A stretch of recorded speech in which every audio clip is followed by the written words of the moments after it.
What single experience as a kid forever changed how you saw the world? When I was 13, I came down with a cold around Christmas time. But when I asked my mom if I could have some tablets, she instead insisted we go to the hospital. I thought she was overreacting, but I just figured she thought seeing a doctor would make me feel better before Christmas.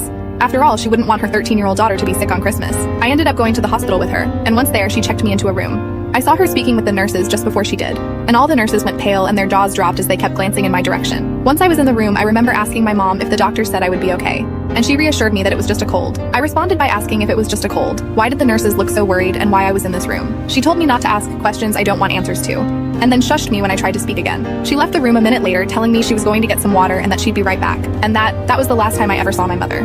She legally abandoned me in that hospital that day, and left me to be picked up by CPS a few hours later. Christmas was in 2 days' time, and I ended up spending it in an emergency shelter. What hurts just as much is that my mother came home to my younger sisters, and she sold them a lie about how I had just died. My little sisters grew up thinking their big sister had passed away, and a big part of their childhood was ruined because of it.